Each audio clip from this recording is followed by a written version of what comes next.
Hi everyone! So I've gotten a lot of questions about my rendering and coloring process, so I decided to make this tutorial to answer those. This is a full process video of this headshot I made of my AOC Twilight. I was going to record my tablet with screen recording so you could see all my layer modes and brushes and things, but unfortunately the screen recording came out weird and with a bunch of random cuts and stuff. So I think it's a storage thing. But anyway, I am using the Procreate recording and we'll just point out what I'm doing. So first I'll sketch out the headshot pretty roughly. This one I was being much more detailed than I usually am because I wanted to make it nice.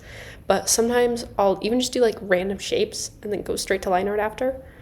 Then I'll move on to line art right after the sketch. The only times I'll do two sketches is if it's a really complex design that I want to make sure I get right. It's a full body, or it's a weird pose, or an open mouthed dragon. For example, on my Wings of Fire wallpapers, I did a second sketch for it because they were super detailed, full body, and all wore pretty complex poses that I wasn't used to.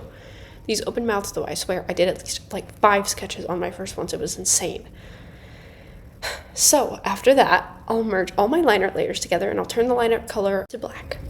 Then I'll go into the layer menu and set the one called reference on. That makes it so that when I color drop colors onto my canvas, even on other layers, they'll still be confined into these specific lines, which is pretty handy. Once I've done all that, I'll fuzzy select the outside of the liner, invert the selection to get inside the lines, and fill it.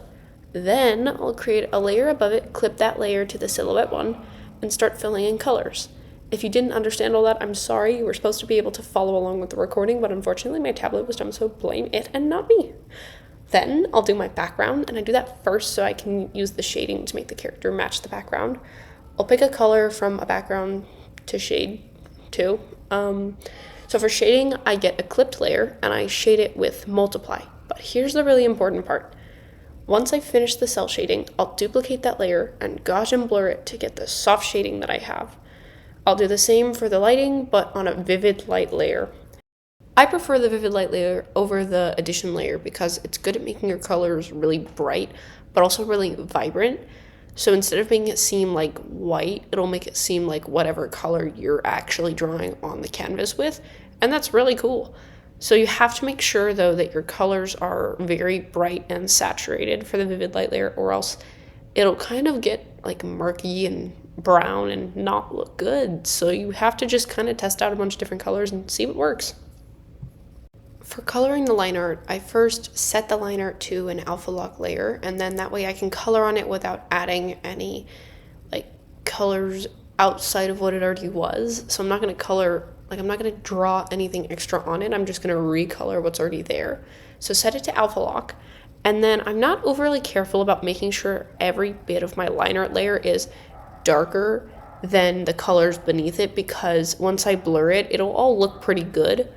And then that's the last step. You just use Gaussian blur on this alpha locked line art layer and blur all your line art colors together, and that makes it look pretty good. Once that's done, I'll sign it and add random overlays of color and do a bunch of filters and textures and stuff.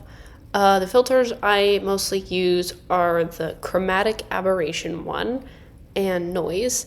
Those two work very, very well for getting kind of a glitchy but cool kind of effect to your drawing.